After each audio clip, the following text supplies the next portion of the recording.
Pernah nggak sih Anda bertanya-tanya, kenapa ya sesi konseling itu, meskipun niatnya udah baik banget, seringkali rasanya kayak mentok di jalan buntu?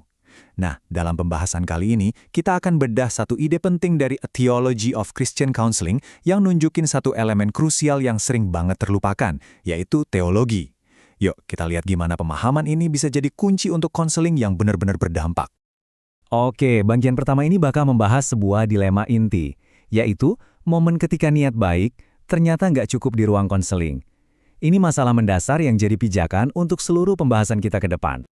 Ini dia nih pertanyaan utamanya. Kenapa sebuah proses yang tujuannya untuk penyembuhan, kok malah sering berakhir dengan frustrasi, keputusasaan, bahkan keraguan? Dan ini bukan cuma pertanyaan teori loh. Ini adalah pengalaman nyata yang dialami banyak banget konselor dan juga klien mereka. Dan ini tuh bukan cuma perasaan subjektif aja. Seperti yang bisa kita lihat dari sumbernya, frustrasi dan keputusasaan itu masalah yang nyata dan diakui. Bayangin deh, ini adalah beban emosional yang berat banget yang harus dipikul para konselor ketika pendekatan mereka rasanya nggak membuahkan hasil. Oke, jadi kalau frustrasi itu gejalanya, diagnosisnya apa dong? Nah sekarang, mari kita masuk ke argumen inti dari sumber ini, yang menunjuk pada sebuah fondasi yang ternyata hilang. Dan disinilah letak argumen kuncinya. Masalahnya, ternyata bukan karena kurangnya usaha atau kurangnya niat baik. Bukan itu. Menurut sumber ini, ada sesuatu yang fundamental yang hilang, yaitu kurangnya pemahaman teologis yang mendalam. Fondasinya goyah. Tunggu dulu. Apa sih sebenarnya yang dimaksud teologi di sini? Ini penting banget nih. Sumber ini mendefinisikannya dengan sangat spesifik. Teologi itu bukan sekedar opini pribadi atau kumpulan ayat acak yang dicomot sana-sini, tapi pemahaman yang sistematis tentang apa yang diajarkan kitab suci secara keseluruhan. Kutipan ini, wah kuat banget ya. Intinya gini, kita tuh nggak bisa lari dari teologi dalam konseling. Nggak bisa. Setiap kali kita mencoba mengubah keyakinan, nilai, atau perilaku seseorang, kita itu sebenarnya sudah nyemplung ke dalam perairan teologis, mau kita sadar ataupun enggak. Oke, jadi apa dong dampaknya kalau fondasi teologis ini lemah atau bahkan nggak ada sama sekali? Ya, ibaratnya kayak berlayar di tengah lautan tanpa kompas. Bahaya banget. Mari kita lihat apa aja bahayanya.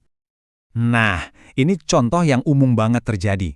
Kita ambil satu ayat, lalu kita pakai seolah-olah itu cek kosong untuk doa, tanpa memahami konteks teologis yang lebih besar tentang apa itu kehendak Tuhan, tentang penderitaan, dan tentang tujuan doa itu sendiri.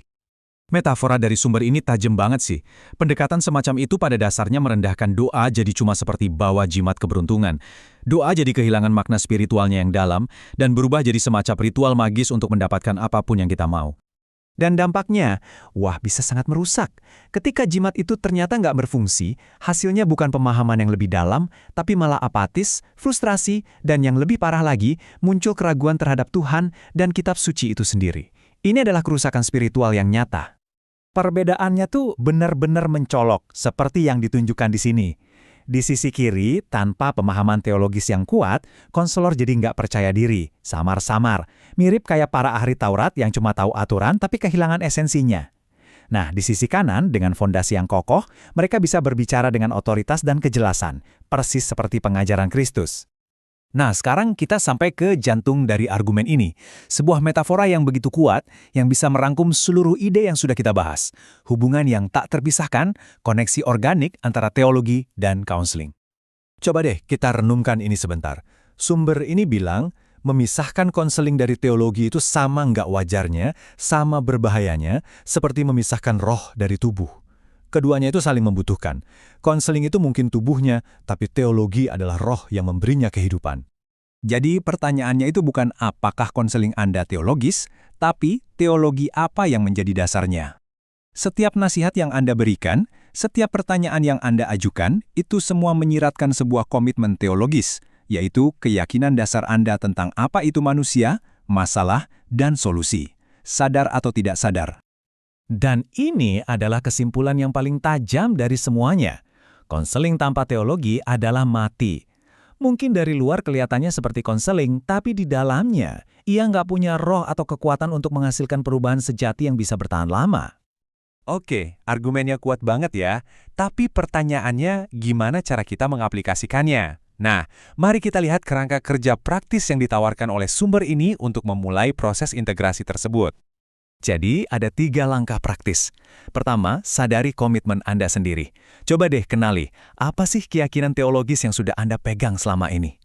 Kedua, revisi. Cek lagi apakah keyakinan itu sudah sejalan dengan teologi Alkitab yang utuh.